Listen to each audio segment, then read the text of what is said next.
So now I will recognize Mr. Brady.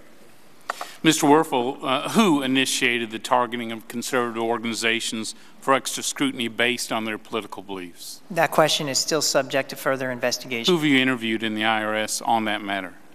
There are a variety of different employees being interviewed by the Inspector General of the Justice Department. I know you're going to make the point that I have not personally interviewed the employees. I understand that. Because I think you just testified. You've not interviewed I have not. anyone within your agency. Right, and if it's helpful to the committee, I can explain the structure of my review and Let's go to how we're uncovering every fact. Let's go to the key question. Please.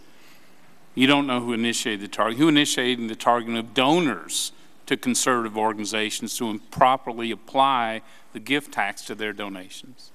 Again, the types of questions that were raised to donors, do you know? I guess is my question. It's still subject to further investigation. I'm just taking issue with the targeting of donors. I want to make sure that there's no supposition. Commissioner, please. At this point, you haven't interviewed them yet, so you honestly don't know, correct? It's not a question of that we haven't interviewed. It's a question that the investigation is ongoing. Who leaked private taxpayer information, including donors, to the National Organization for Marriage, to the Huffington Post, and the Human Rights Campaign? Do you know? I do not have that information.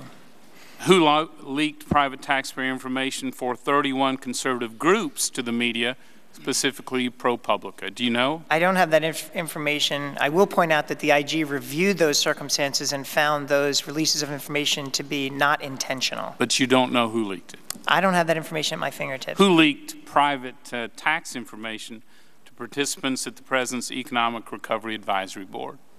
Again, I'd have to learn more about the circumstances of each issue that you're identifying. Who at the agency in Washington or within the White House was involved in the targeting, delay, and intimidation of applicants on the Be on the Lookout list?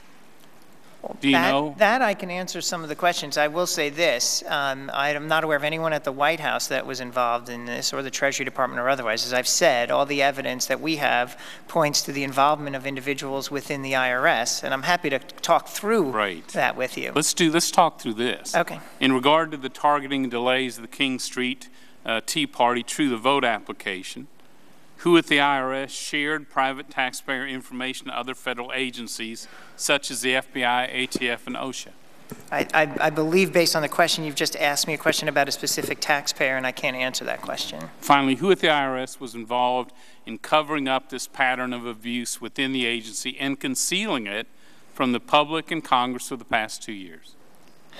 Again, I don't know that I would be comfortable with the characterizations in the question, but I'm happy to walk through the managerial chain with you and the events as I understand them. I guess my point is, you're not conducting interviews. You don't know answers to the key questions. Yet, in your report, you declare there is no evidence of intentional wrongdoing or misconduct on the part of IRS personnel. No evidence of intentional wrongdoing.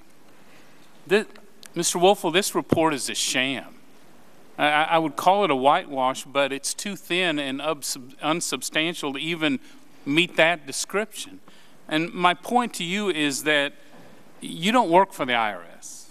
You work for the American people. Now, your job isn't to cover up, it is to open up this agency, because what we're seeing, these patterns of abuse and intimidation, the only goal appears to be to silence the voice of people whose views you don't like. And so getting to the truth is critical. So my question is, I'm told you're a decent person. So are you serious about getting to the truth? Absolutely. Are you serious about restoring the integrity of the IRS? I'm serious about getting to the truth, and I'm serious about doing it consistent with the rule of law and procedure. And many of the criticisms that you're levying in your set of questions, in order for me to overcome those criticisms, in many cases I'd have to violate that law and rule of procedure. Let's do this. So let's do this. Okay, go ahead. Since you're serious, will you commit to returning to the committee in 30 days with more complete answers to the key questions before us? Absolutely. As these answers become available, I'm ready to submit them. But I think it's very important to understand that in gathering these answers, we have to follow the rule of law and procedures. So the point you're making, wouldn't it have been great? Could the witness IRS finish in a point of moment, order. If I can Mr. finish. Brady controls the time. But let him answer. Let Wouldn't it have witness been answer his terrific? question. It is up to Mr. Brady to conduct his questioning as he sees fit. Wouldn't it have been terrific if the IRS had followed the rule of law and procedures when targeting these conservative groups and donors, leaking their private taxpayer information, concealing it from the public, and then misleading Congress? My question, you need to understand one thing. The Ways and Means Committee is going to get to the truth, good or bad. We're not going to stop until we learn the whole truth. We're going to reveal who initiated these abuses, who participated, who encouraged them, and who concealed them. We're going to hold them accountable, including you, if you hinder this investigation. And then we're going to make sure the IRS never does this again to average taxpayers. All right, time has expired. Mr. McDermott is recognized.